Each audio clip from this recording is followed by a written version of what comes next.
Welcome to Soft Bites Podcast. Your life, your dentistry.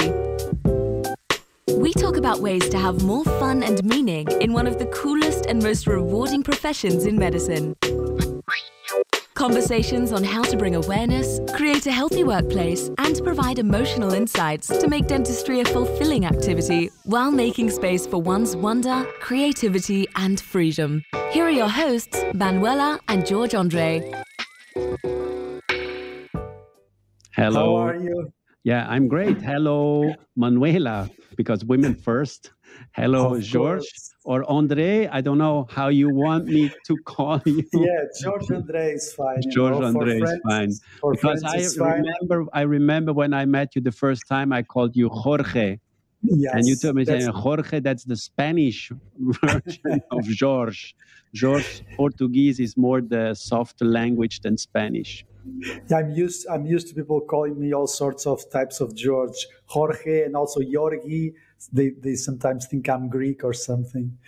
But Alessandro, thank you so much for being able to do one episode in the Soft Bites podcast. For the audience, I mean, Alessandro is one of the biggest influencers in the dental community in social media. He's been involved in technology projects in dentistry for many, many years. And so thank you again for being here. And I'm just going to start by asking you, Alessandro, how was your path in dentistry? How did it all started, and how did you arrive here at this point in time, being one of the most influencers in dentistry, and also always connected to technology? How did it all started?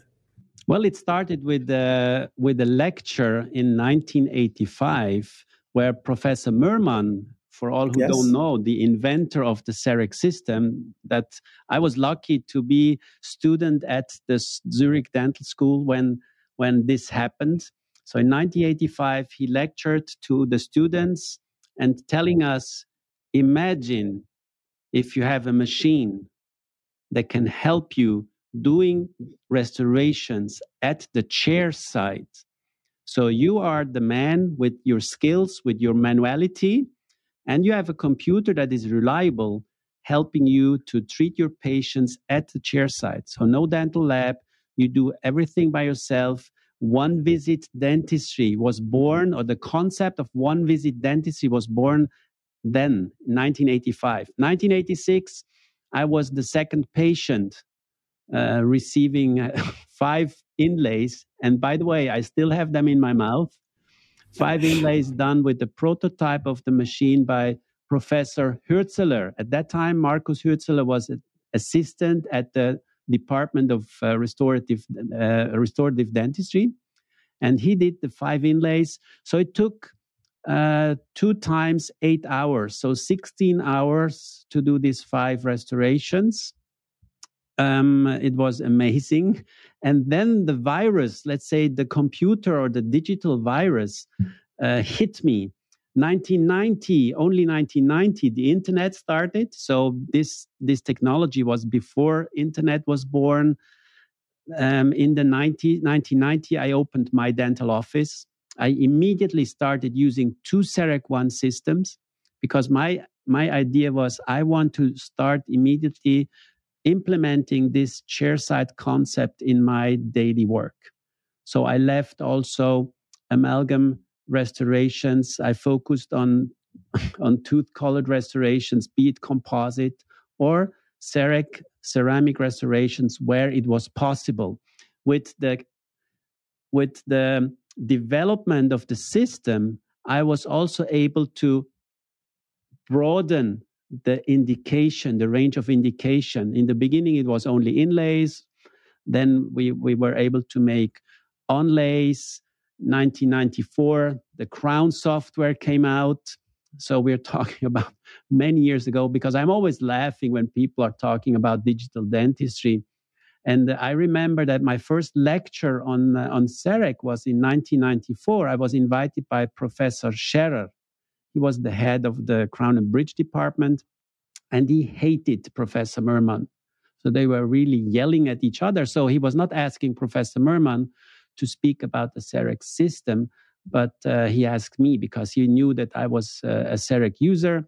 And then I remember I was thinking, how can I explain this to this conservative group of restorative or of reconstructive dentists? I was telling them, look, this is digital dentistry. Digital means numbers and digital means fingers. So every dentist is a digital dentist. One is a little bit more digital and the other one a little bit more digital. But at the end, we are all digital dentists, you know. And this was the idea, and this was growing, and I was trying also to convince other people. In the 1990s, I started also doing internet courses for dentists. What is an email? What is a browser? You know, people didn't know that. And in this time, in 1994, I registered my website, dentist.ch.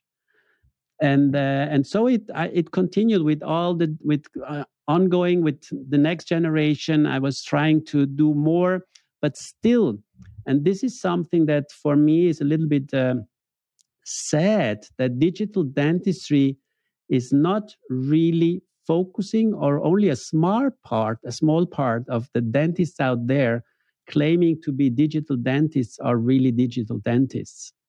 So today we see a hype of face scanning, intraoral scanning, cone beam, CBT, whatever, and then you get the digital patient. You can move it in the metaverse and you can do whatever you want. But at the end, if we come down to the basic concept of chairside dentistry, it's always the patient sitting in the chair and the dentist is in front of the patient.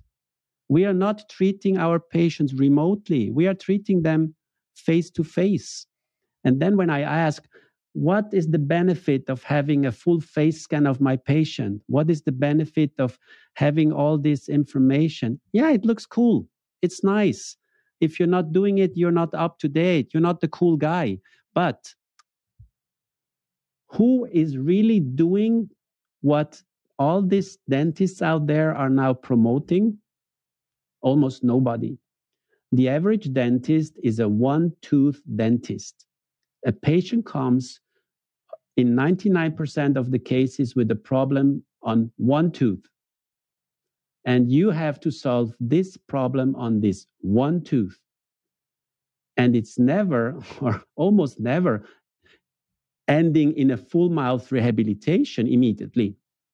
But we are getting told that we have to do smile design, face scanning, intraoral scanning, cone beam CT, everything, regardless also who's talking about time, investments.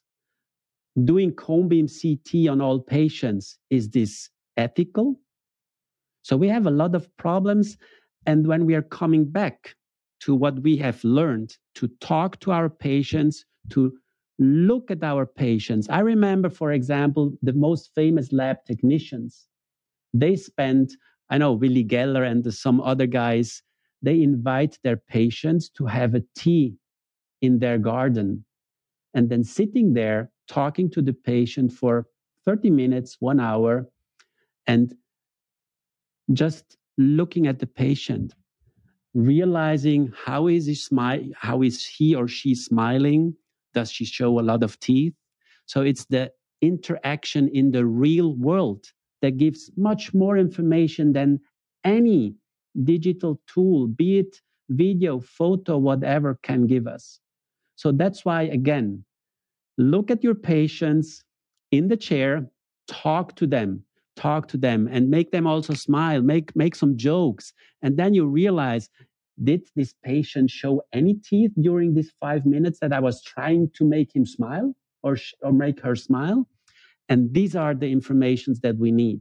You don't know if you do a face scan or you do whatever you do, if the patient is behaving naturally.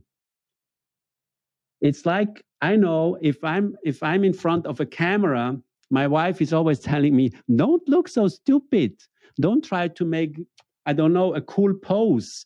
Be just what you be. Be yourself. And again, all the good pictures from myself are the pictures where I didn't know that I was taken a photograph by me. You know what I mean? So when I was like natural, when you stand there and try to make a pose, we are not models. We don't know which muscles we have to activate to look better. I know our older son told me there are smile coaches. Hollywood has smile coaches. You see on the catwalks, on the red carpet, all the actors know how to smile, how they look the best in the camera. Our patients are not actors. They are normal people, and they also want to be treated as normal people. So briefly, this is the history. And I kept this concept for many, many years now. And I don't know what you want to hear, because I was focusing on this, not on all the other projects around my dental office. We're talking about digital dentistry. I think that André will explore a little bit more of what you said about that part of dentistry and of digital dentistry. I think he will explore that with you further ahead. But my question for you is, because I know you from it's the first time that we are talking, and I'm very happy to be here with you today. But I know you from Instagram, because like André told in the beginning, you are a big influencer on Instagram, and your Instagram is Dentist Camera. So I know that you have an interest in photography, and you bring all this great content. You give all this tips, and you teach all of these things about photography and dentistry. How did it came this interest from you from photography, and also because you just mentioned digital dentistry and all that part of the scanners and all of that I'm sure that you will get into further ahead, but photography is very important in dentistry, and I know that you are passionate about that. So how did that passion come from the photography and dentistry? Okay, photography was always my passion also when I was a child. So, and then when I started dentistry, for me, it was obvious that I want to do the documentation myself. I started with analog cameras, but also then I was in touch with Nikon and also with other people who developed special lateral flashes. So also one guy was Wolfgang Bengel.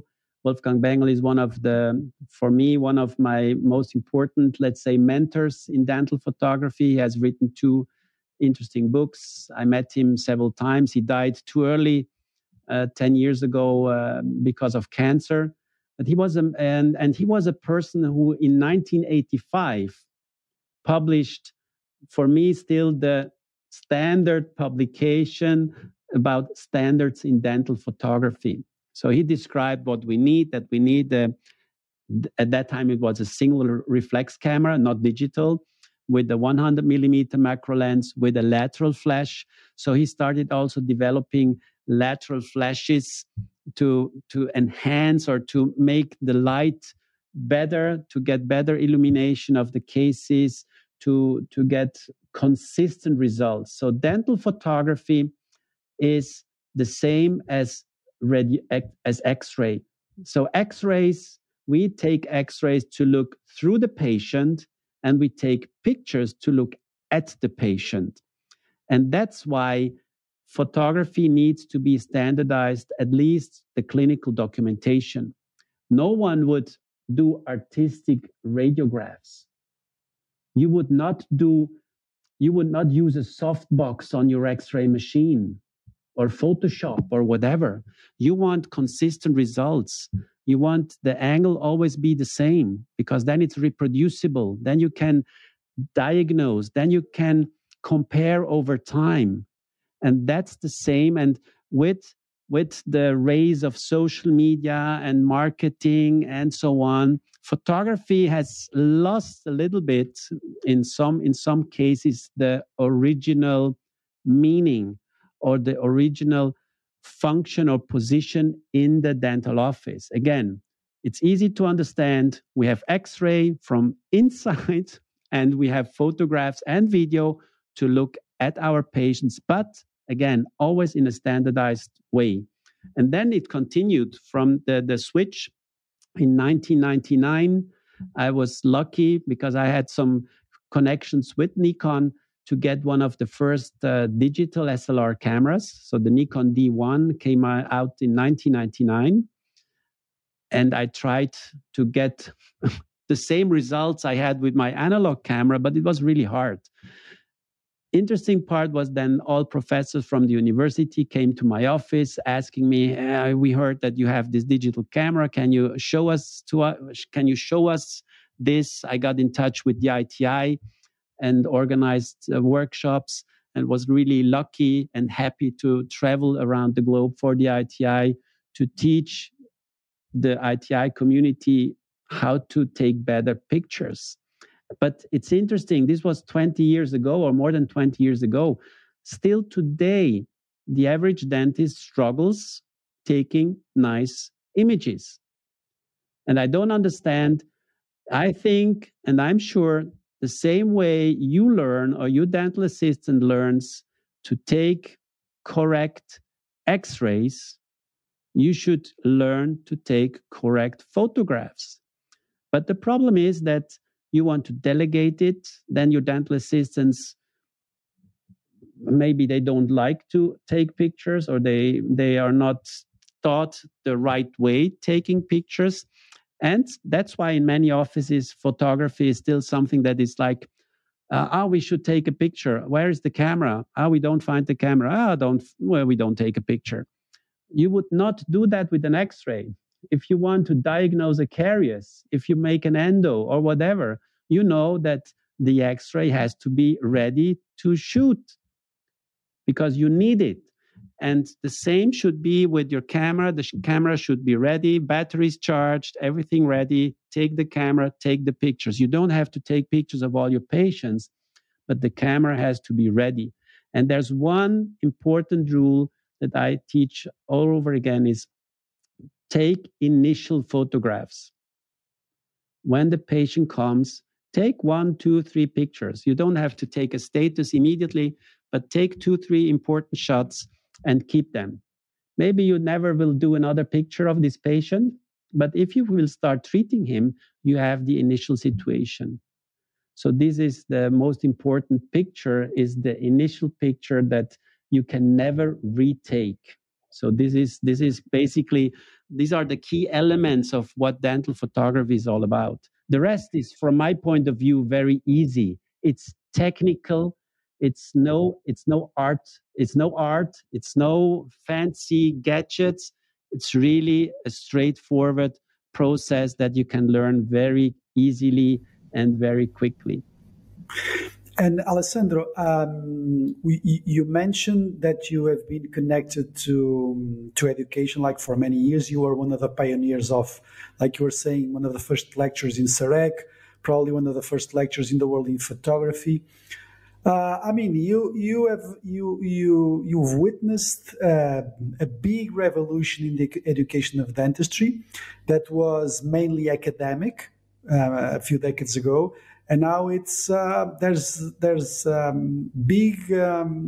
are lots of opportunities for private education in courses, in practices, in residences. I mean, private education in dentistry is just skyrocketing. How do you think that private education has evolved? And if you think, because I sometimes I get that idea, which is there's too much showing off and too little sharing. How do you see the evolution of the education throughout the years? Do you agree with that? Absolutely, because we talked about that. For me, dental education has become like the Cirque du Soleil. So Cirque du Soleil, when you go there, you want to step out of the world, immerse yourself in a fantasy world for 2 hours, dream, imagine, and then go back home. But dental education should not be like this. And unfortunately, not not all education, but a lot of education has become a showcase of the industry. Most congresses, even the congresses of big academies, 70% or more of the lectures are industry sponsored. Why should I believe or what they are telling me? They want to sell products. So the really down to earth, real education is not the same as it was before. Because also if you get invitations, before that, there was like somebody was organizing a congress or a conference or a small workshop, and you had your friends, and you get there and you exchange ideas and information. And this has stopped a little bit. So people are traveling around or used to travel. So I heard that not only because of the pandemic is one reason why the education market has changed, I think, dramatically.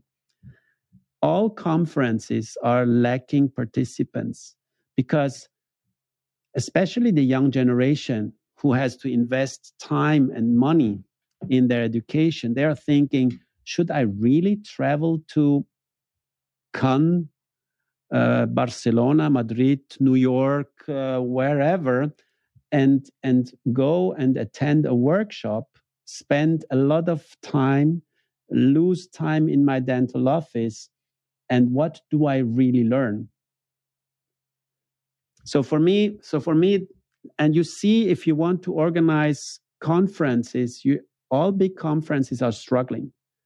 And you look at the pictures. They are showing images with a fraction of the audience to create the impression it was full. Even the big things like AAO or the congresses that used to have 5,000, 6,000 participants, now they have 2,000 or 3,000. It's still a huge number, but it's half the number of before. So the education market is dramatically changing. And I also, our oldest son who works for Roche told me also in the medical field, it's dramatically changing because now the doctors are not sponsored anymore by the pharma industry for some regulations. So they have to pay themselves, so they don't go anymore to the conferences. Because it's not paid, they cannot take their family and do 1 week of vacation. That's over. In many countries, you cannot deduct this from your taxes. You have to pay it for yourself. So if you have to pay for yourself, you think if you want to go to a conference in Barcelona with your family for vacation, or rather say, oh, for the same amount of money, I can go 1 week wherever, and then I'm really with my family, and I don't have, there's no other dentist there disturbing my vacation. So basically, the education concepts have changed. We see a race of online education. There are interesting concepts coming up where they mix things. So that I think it's from Spain, this concept of you have a lecture, and then they send you like the models home, and you can do like practical training at home on models. And so I think new forms of educations are emerging. And the old style, these huge conferences, are from the big organization. They will keep them because they still have let's say 2,000 or 3,000 instead of 5,000 or 6,000. But who's really struggling are the small events, 50 people, 100 people. This is really hard. Or you are one of the rock stars. So, for example, I know Ignacio Loy, a friend from me from Sardinia, so my home island. Ignacio, he's now, I think, around 70 years old, and he's a rock star. He's a rock. If he's doing a conference, he gets 500 people, 1,000 people who are like, wow, really following him because he has a unique concept, he has a unique strategy, or like people like Pascal Magnier. So we have 5 or 10 or 20 or maybe 50 people that are unique, that have a real message, and they have their followers, they have their groupies. They are the rock stars, and they still can fill their courses, but the average dentist or the average organization is really struggling doing so. So there's a shift. There's a shift in this field.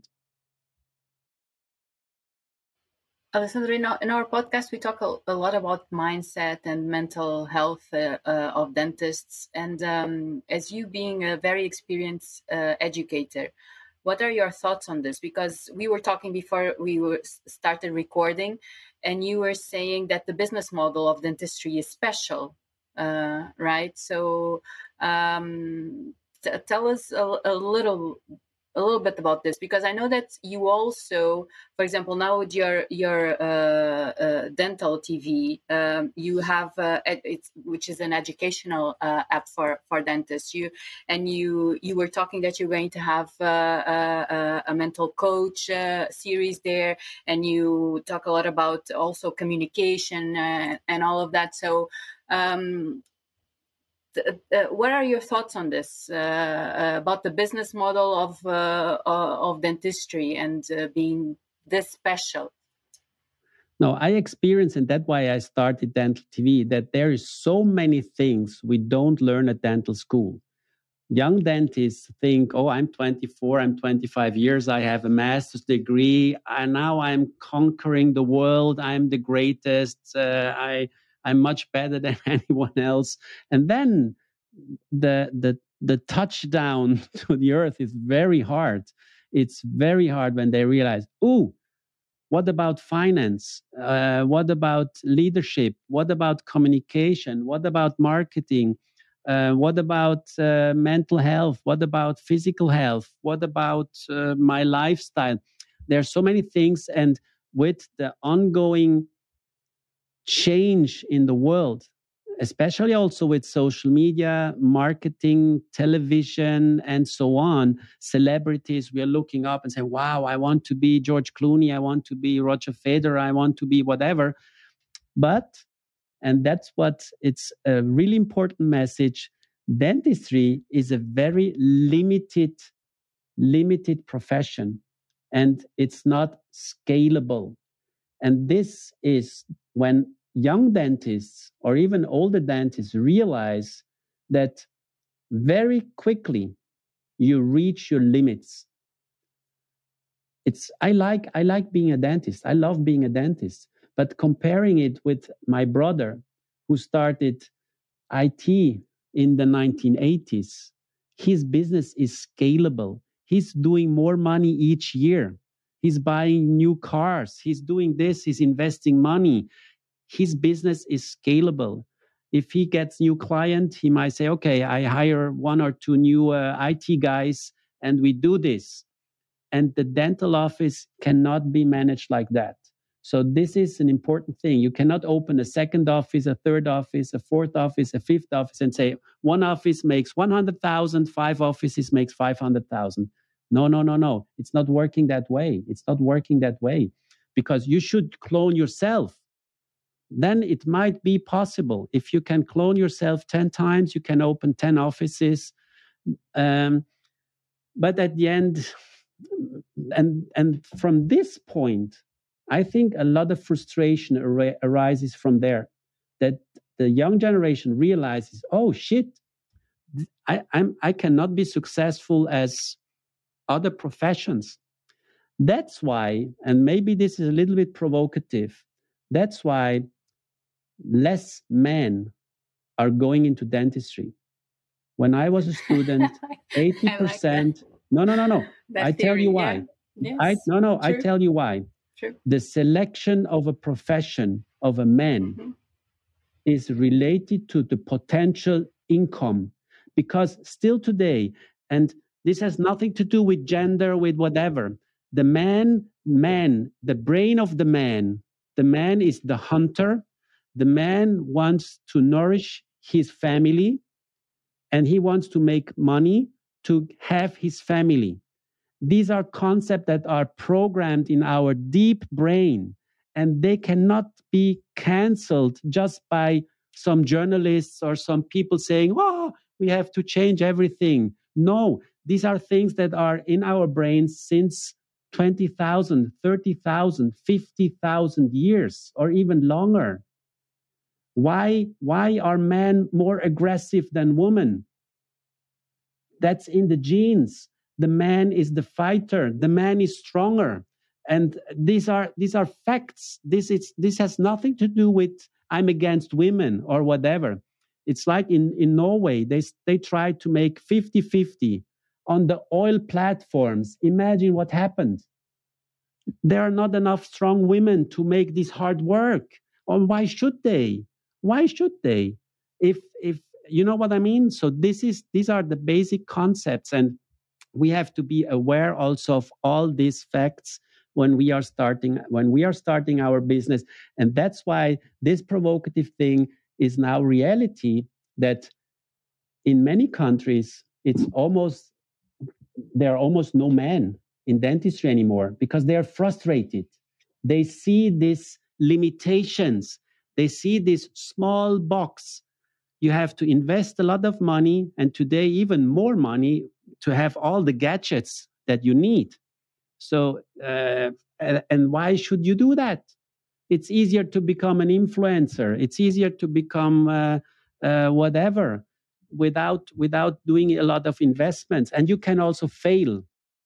But you cannot fail if you have invested first 300,000 or 400,000 in your education. Take the American system. So if you finish your study, you end up with 400,000 or 500,000 of debt. Okay, now you have to start your business. You have to invest another 500,000. So you have 1 million on your shoulders. Maybe you even want to marry and have children. More money you need. How can you do that? And this leads to burnouts. This leads to depression. Obviously. So these are the facts, and you have to realize all that before you go and select this as your profession. You have to realize that it's not the sky. The sky is not the limit. The limit is the ceiling of your dental office. You know. And you have to realize that it's a nice profession. You can make a good living. You will never become rich.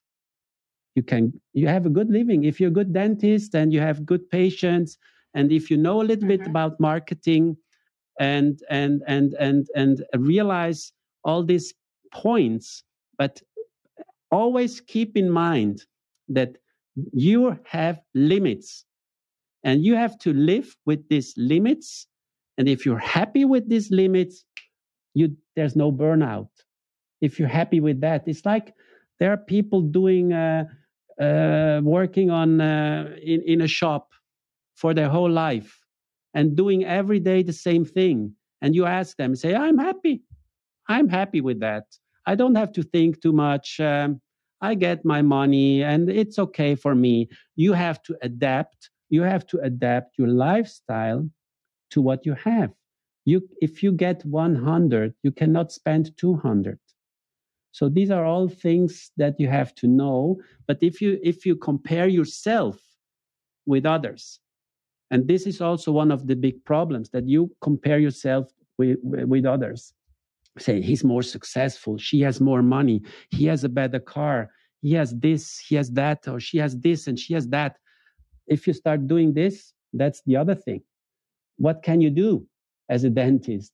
Nothing. You cannot say, I could tell my wife, okay, tomorrow I will come home at 11 at night because I have to work 5 hours longer, that I can afford this or that. But this is not the solution to the problem. So know your limits and think about if you are happy, or you can be happy with what you have, with the limitation of this. And for me, helping patients is more than money. And I don't say this because it's blah, blah. No, I like to talk to my patients. I feel myself also being a little bit a psychologist for my patients. I have so many interesting discussions with my patients. I learn so much from my patients, also for my life. So I think this is important, and I see myself as a doctor. Dentists should see themselves as doctors. Don't just look in the mouth and look, there's one tooth, I have to treat the tooth and forget the rest. I think attached to the teeth, there's a human being, and we have to look also at that, treat that, communicate with that. A lot of dentists, the whole day, they only say, open your mouth, rinse please, does it hurt? And if you only have 3 words that you repeat the whole day, I would freak out. You know, it's like this Charlie Chaplin on the working. You know, this famous movie. He was like when he's not fast enough, he was going in the machine and everything. So this is like the hamster wheel at the end. So a lot of people then feel to be like in the hamster wheel. They're running fast and fast and fast, but they're not going further. They stay there. And this is how many dentists feel. And you need to step out of this to change, or you need to change and stop what you're doing and switch to something else. But again, the problem is there. You studied, you invested money. Why should you leave all that? Because, well, I still make a decent amount of money. And if I would say, I want to be a painter, I want to be a carpenter, I want to be whatever, a chef, then it's for many dentists too hard, or they don't want to make this extra effort to change something in their life. And this is why there are studies, depending on the profession and the education level, it's between 5 and 50% of people are unhappy with what they're doing. And in dentistry, maybe it's 15 or 20 or 30%. And imagine as a patient, if you are treated by an unhappy dentist. Yeah, it's horrible. Thank you so much. You said so many important things. And before I pass it to André, just let me share that I had this conversation with a friend of mine, and she told me you elaborated more, but she told me exactly the same thing as you said. She said, we are told this thing that it's not true, that dentistry universities nowadays are ruled by women because women are smarter and whatever. It's not. It's because men realized already that there is no money in dentistry. So that's why they are not considering dentistry anymore. So yeah, it's interesting because you elaborated and you have your vision on this also, and it's basically the same thing. But thank you so much. You said so many important things. It was very, very, very interesting.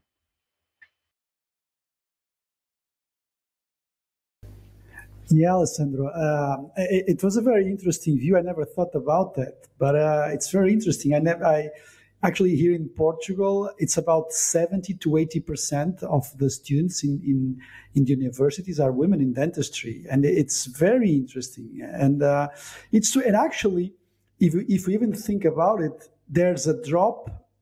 Actually, the proportion of women versus men in the universities is rising. There are much more women.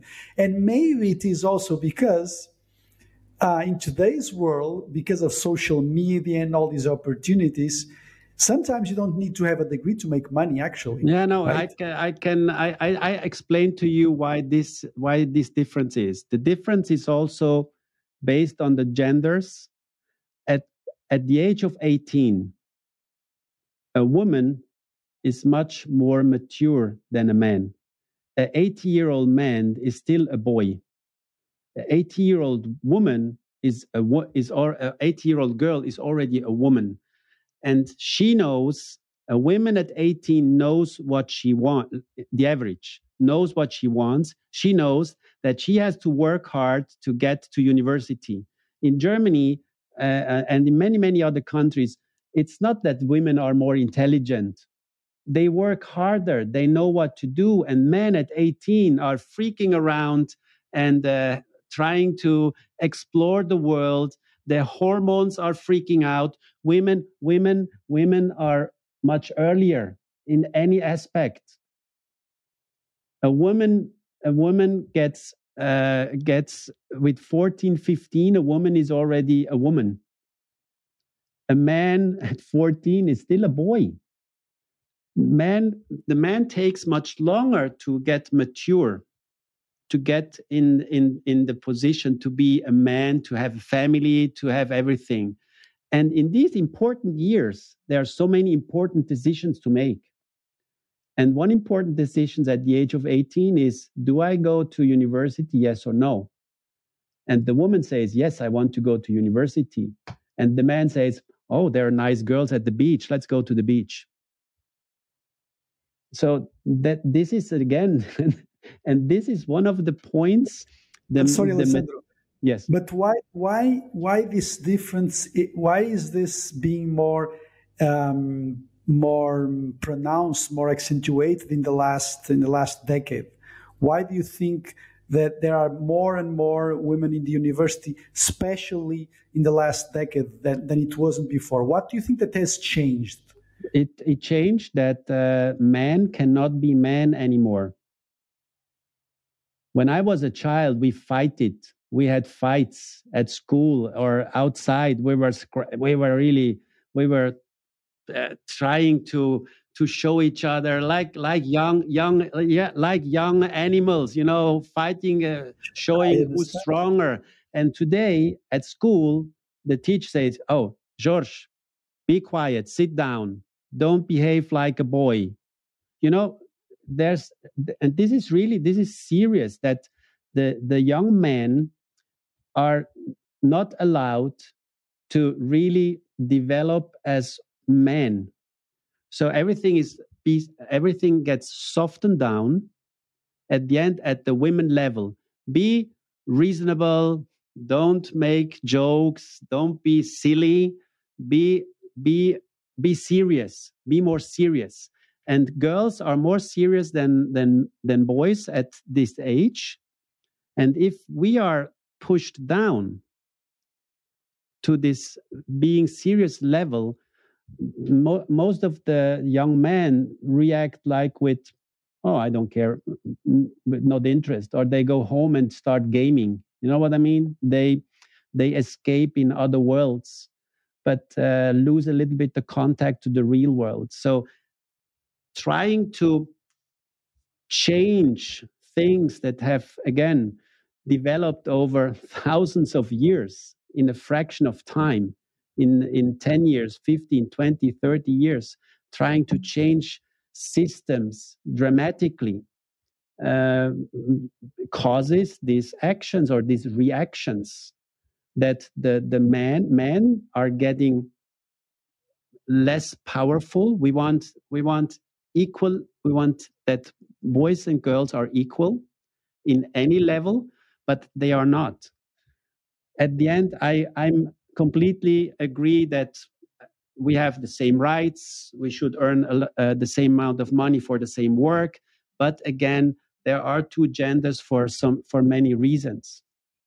And if you try to influence some basic instincts of both genders, I'm not talking about only men, also women, to make them equal, there will be some reactions that are now leading. For example, also our son is saying many times, only for some positions today, they only apply women. Yeah. And this is then against them. So to try to say, okay, at the end, we want to reach 50-50, but I'm coming back. For any position, for anything, you should select the best option and the best person. So this is a side effect of all this. It's a very interesting and very, very important discussion, because it's true. I think, and it's true that the equality of rights, it's a goal, of course. It must be a goal. But I think that there were, and I agree with you, there were some things that are actually being a little bit counterproductive for men. And I am 45 now, but if I was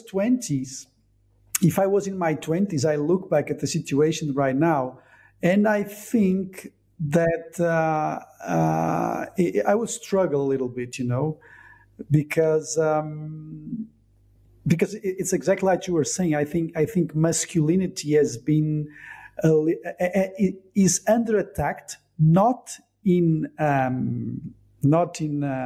direct way, but as a consequence of this urge of making everything equal, which I think, of course, it's important. But I think this discussion of the bad consequences on mental health for men, for being within the same standards of what is acceptable, and being extremely criticized and being extremely judged by women, and by this huge necessity of making everything equal. And I think that is an issue. And I think that is an issue that women must recognize that. And I don't think there is enough recognition for that. And I really understand what you are saying, and I think it's true.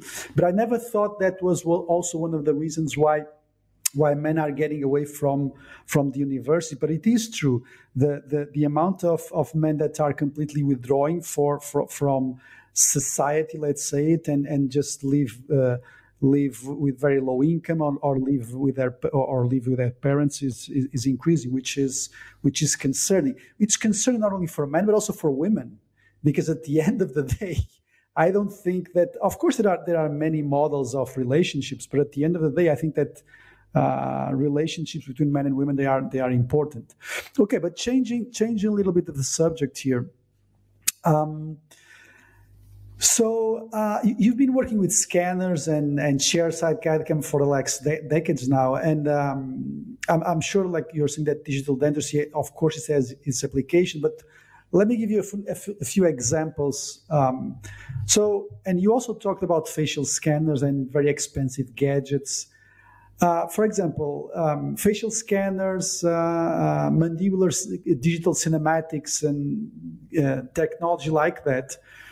Don't you think that, for example, for facial scanners, you can get to the same goal with good dental photography, number one? And for example, for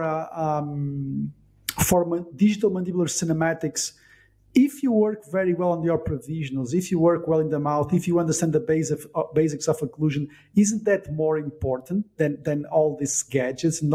And especially not the gadgets, because I think they will be helpful sooner or later.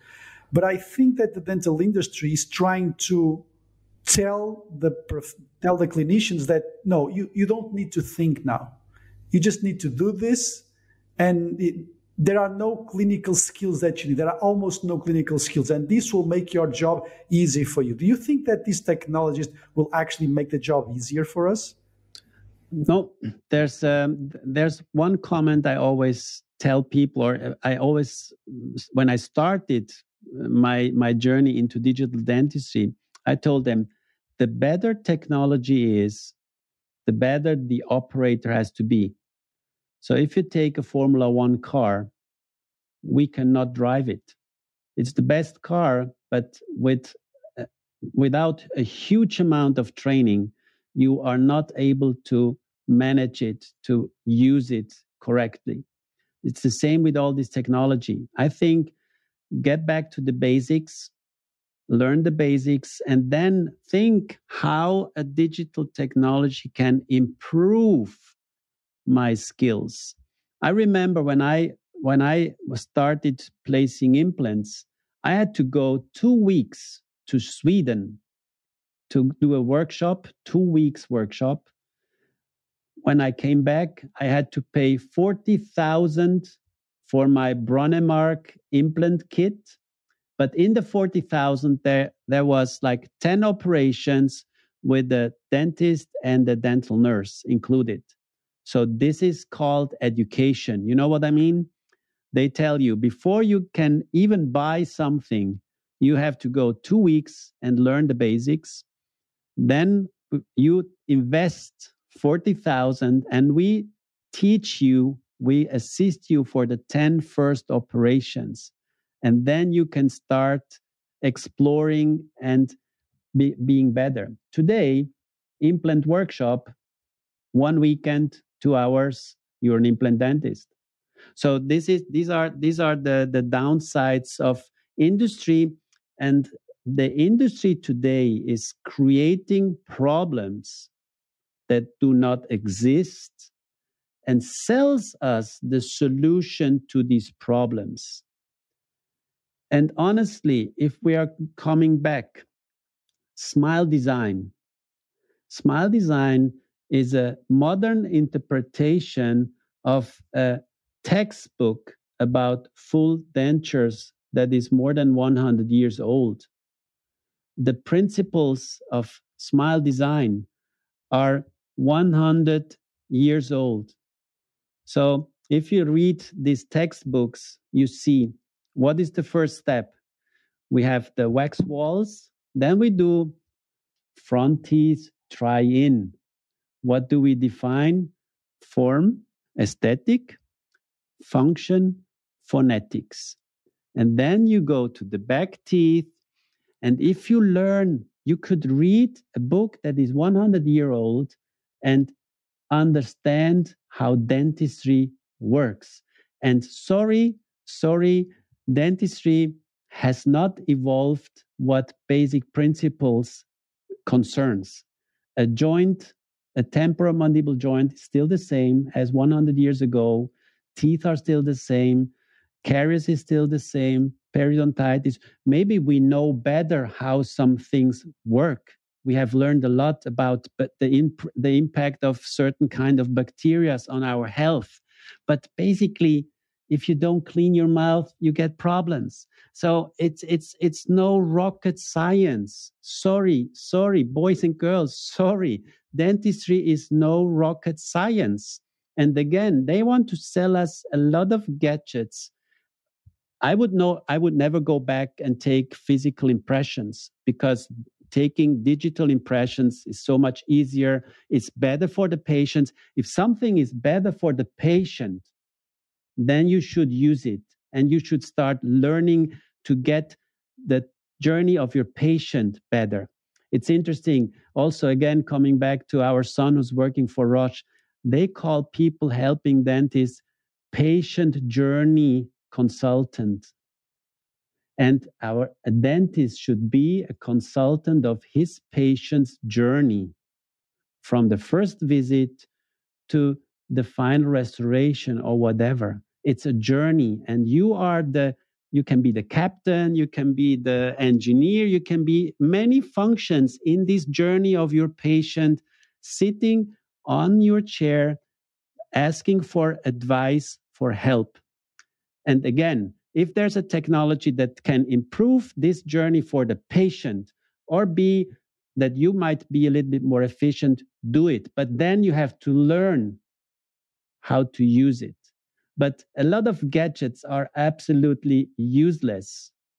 Useless in the sense of they are telling us to replace something that we have learned or we should know. But honestly, a lot of things that we learned at dental school or are there for decades or even 100 years are not done by dentists. Who is checking the temporomandibular joints of the patient? Who is asking the patient, please open your mouth. Stand in front of your patient and ask your patient, open, close, open, close. And you see, also people like Francesca Vailati coming back to say, she gives a chewing gum to the patient and tell the patient, chew in front of me. You see how the thing is working. That's not rocket science. She's watching, she's exploring, and make their interpretation. But this is not new stuff, you know. A lot of people are explaining us things that we have forgotten because it's not sexy. Full dentures are not sexy. Partial dentures are not sexy. We want to do veneers, implants, bleaching, be cool, Hollywood, you know? This is what the young generation wants. But to do all this, first of all, you need the patience and you need to know about the basics before you start all this. And never forget the basics. And there are some basic concepts, and most of the concepts that we rely on are based on full dentures, how they work, because 50 years ago, the majority of patients at 40 or 50 had no teeth anymore. So now all the patients are coming with still many teeth in their mouth. But you will see what is the most important product in the dental industry. Denture teeth. Denture teeth. Because dentures will go up like this. Not every patient at 50, 60, 70 with missing 4, 5, 6 teeth can afford implants because of increasing diabetes, osteoporosis, finance problems. That's one big issue. We have more poor people in the world. There's a small number of very rich people, but the number of poor people is exploding. They cannot afford this treatment. They need partial dentures. Partial denture will be a huge business. And there we have still the problem that it's not so easy to do intraoral scanning for partial or full dentures. And these are things that I think the industry is investing a lot of time and money, but it's not really progressing the way it should or could. But these are the important developments in dentistry. Is how can we do full dentures and partial dentures more efficiently with a digital approach that you can say, if you have a denture, you can reproduce the denture if the denture gets lost without a lot of effort. So these are the important points in dentistry. And young dentists should be aware that dentistry is not about being cool and sexy. It's about working with your patients, with your hands, and take your time and go back and learn the basics. Do you think that young dentists go to the sexy dentistry because of social media nowadays? Yes, because they think that the scalability could come into play, but also there it's not. They think if I do something that is sexy and cool, I make much more money. But it's not making much more money. You invest also much more money. So if you don't do the veneers by yourself with CEREC, if you do it with the lab and so on, you have more people involved, you have extra costs. It's not that when a patient pays 20,000 for a treatment, that these 20,000 are in your pocket. So these are the points. But if you do like this, the small stuff, at the end you have more money in your pocket than with a few patients where you think you do the big treatment. And a lot of big treatments are done for free by these so-called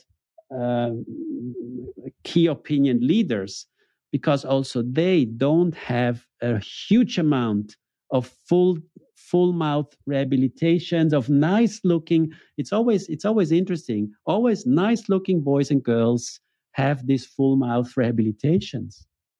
Why?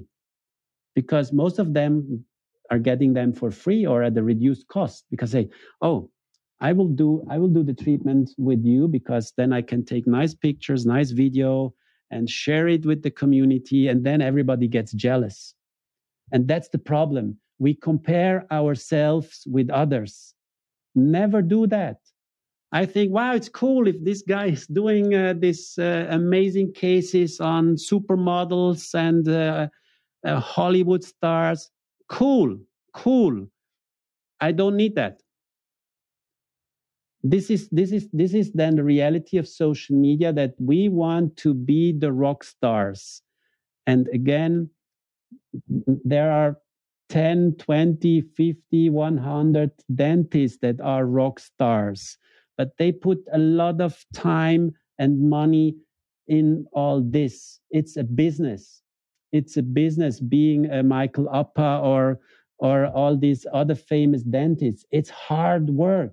That's hard work. That's not so easy. It's not the easy peasy. It's hard work. And today, the young generation wants to have a better work-life balance. So I see that a lot of people want to work 60% because they say, oh, I need 3-4 days a week to go out with my friends and do my hobby because I feel stressed with my work, but they want the same amount of money for that. And who's paying for this? Again, if you only work 2 days a week as a dentist or as a painter or whatever, and 5 days you're not working, you will not become better. Becoming better needs hard work, needs effort. You need to work hard to become better in what you're doing. And it's like if you only play golf once per month, you will never be better. You can have fun, but you will not become better in what you're doing. And this is also one of the issues in dentistry, all this part-time work. If you only work 20%, I when I started working, I always was working 120% in my office and then another 50% for lectures and another 20% for this and then 30% for the family. And you end up in 200-300%. You know what I mean? And today, if you tell somebody, oh, you need to work 80 hours or 100 hours per week, they say, are you crazy? I worked, when I started my dental office, I had 80, 90, 100 hours per week that I worked. 12 hours in my office, then going home, taking care of the family, preparing lectures, going at bed at 2 o'clock at night, getting up at 5, and doing this for many, many years. And then you can be successful if you do that, if you want to do that. And if you don't want, and the younger generation don't want, so okay. If you don't want, I don't mind. But don't expect to be successful without investing time and effort in something that you want to be successful in. But going back to social media, you are a rock star in social media. So, so I was just looking to check if the number was right. You have almost 80,000 followers in your Instagram account. So you use them very well. Yeah, but I have to tell you, I'm now in a phase of transformation. Tell me about it. I'm not the butterfly. You know, how do you call that before the butterfly is? You are in the cocoon. I'm in the cocoon phase because I have realized that on social media you have to be careful. You have to be careful. Don't overthink. Don't think if you have 100,000 followers or 200,000, whatever, you are a rock star. You have to analyze the situation. And I'm really in a phase of transformation. I'm losing a lot of followers, but I'm happy that I'm losing them because they're not dentists and they're not related to my business or to my passion. I want more people that are sharing my passion, creating a more engaged community. And again, it's a big problem to engage with the dental community. Why do you think that is? Because I think that's very interesting. I think that's very interesting because dentists use social media in a way to attract, to attract for the sexy dentistry, like you said. But then when you try to use social media as a way to engage as a community, because I have the same difficulty, it's not easy. So why do you think that happens? It's very interesting, that point. Why do you think that happens in the dental community? Then you have to check. A lot of dentists have private accounts. They don't want to show themselves. The average dentist is afraid of showing what he's doing because he thinks somebody would say, oh, this is not good what you're doing. Point one. Point two, they don't want to ask questions in public. I get every day a huge amount of direct messages asking me questions. And I tell them, oh, that would be great as a comment. And then I can answer the comment so everybody knows the question and the answer. But and they not don't just do that, you. do they? They don't do that. I happen the same thing. Yeah, it happens the same thing with me. Yeah. Yeah. Mm-hmm. They don't do that. They don't want. And that's why this year I decided that for my well-being, I'm on social media only for fun. And everybody should take this as do whatever you. It's the same as in my profession. I'm not feeling forced anymore to do something. I'm experimenting. I'm doing new things. And that's why I'm also losing followers, but gaining others. And this should be, it's not that I'm getting new patients with what I'm doing. I'm sharing my passion on social media. And if somebody likes it, good. If somebody doesn't, I don't care.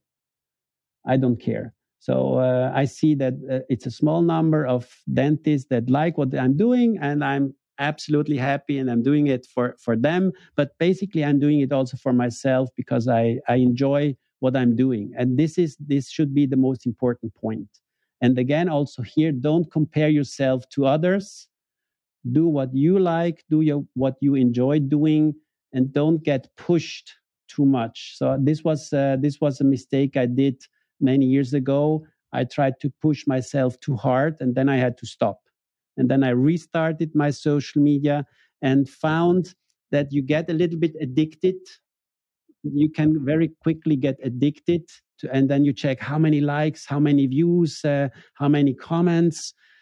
And then you have to stop and say, oh, forget this. If you have more likes, I don't get more money. I don't see more patients. You can do marketing on social media for your dental office. But again, the most important marketing is still word of mouth. So 70% of my new patients, or even more, 80% are coming from word of mouth of existing patients. So this Alessandro, is, yes. I completely agree with you. I would just like to remember one thing that we once discussed, and just like this is just before the last question. Remember that we once discussed something about the Cascada Declaration, which is basically a few university professors gathered in 2017 and just addressed the issue. And the title of the document is called Dentistry in Crisis, Time to Change, La Cascada Declaration. I'm just going to read you some sections. Despite current knowledge of the cause of oral diseases globally, most people continue to experience significant levels of disease and disability. Globally, the profession has had little direct impact on the scale of the problem. Corporations and insurance companies are increasingly taking over the provisions of health services, including dental services in many countries. The treatment regimens that they promote are designed more to ensure adequate returns on investment for their shareholders than to improve their health status of the community, resulting in a tendency for the provision of excessive and sometimes inappropriate treatments. And they say, they finished, we believe that the dental profession as presently constituted is inappropriately educated for dealing adequately with oral health problems faced by the public. In many countries, there is an overproduction of dentists, most of whom provide services only to the main urban centers where private practice is more lucrative, and services often fail to reach those in more remote areas. Dentistry is drifting, it seems, away from its task of prevention and control of the profession of diseases and maintaining health. The mouth has become dissociated from the body, just as oral health. Care has become separated from the general medicine. We believe that dentistry is in a crisis. And they think that the only way out is to get dentistry like a specialty of medicine, to be seen as a real service to patients. And I would add to that, one of the things that I see, and this has to do a lot with the frustration that we see in dentists, is that I think that, and I think it happens all over the world, is that we now see that patients look at us like hairdressers, because we have been behaving like hairdressers. With all due respect to our hairdressers, of course. But what are your thoughts about that? Because I try to educate my patients that they are in a place for health service. This is not a hairdresser. This is not a cosmetic place. Of course, that everybody works with aesthetics. But I think that one of the biggest sources of frustrations of dentists is that because they treat their audience through marketing strategies, just like hairdressers, of course that people will see them as hairdressers and they will be undervalued as healthcare providers. What are your thoughts on that? I read this when it came out with great interest, and I think this is totally correct. And there's a conflict of interest in different countries. But I totally agree that we should focus more on being a doctor and not just a cosmetic dentist or starting performing Botox treatment, whatever. So we are doctors, we have a training, and we should focus more on this. In some countries, they see the role of the dentist also as an important person in diagnosis of a growing number of cancers that start in the oral cavity, or let's say in the head area, because the head area is very prone to cancer development, because in our skull regenerates 10 times faster than the rest of the body. So this is a very interesting discussion, and I think a very good also, because time is running. Also a good closing remark that we should start thinking about what we really are. Are we cosmeticians, or you say like hairdressers, or are we doctors? And we should come back and say, I think we are doctors. It started in many years ago that the barber was also pulling out teeth. Then the dentist as a profession emerged. It got in connections with medicine, and we should be careful not to lose this connection and going back in old days where the dentist is also cutting hair and doing some cosmetic work. So we try to stay in the doctor's approach, as I mentioned the doctor's approach, collect information, make a diagnosis, and then elaborate a treatment plan for our patients to get them healthy, and in any way healthy. A healthy mouth is connected with a healthy body. So this is the key message that I think should be sent out not only to the young generation of dentists. Alessandro, last question. Tell us a little bit more, about your future projects, and how do you see the future of dentistry?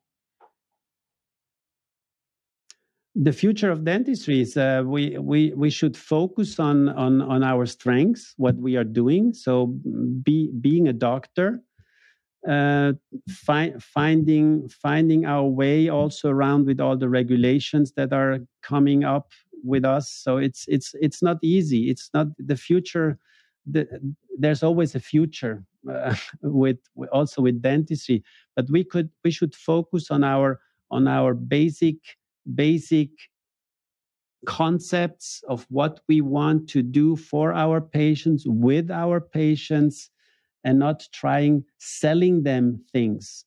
So it's we have to talk to our patients, identify the problems they have, and helping them solving their problems. So this is the future of dentistry, and prevention should be the main focus. And I know when in the 1960s in Switzerland, Müllemann and other professors started opening the free treatment for children, checkup every year, taking X-rays. This reduced caries dramatically, showing the young generation how to clean their teeth. So this prevention should be one of the main focuses, and it's also in medicine. If medicine would focus more on prevention, we could reduce the cost dramatically. And also in dentistry, if we would focus more on prevention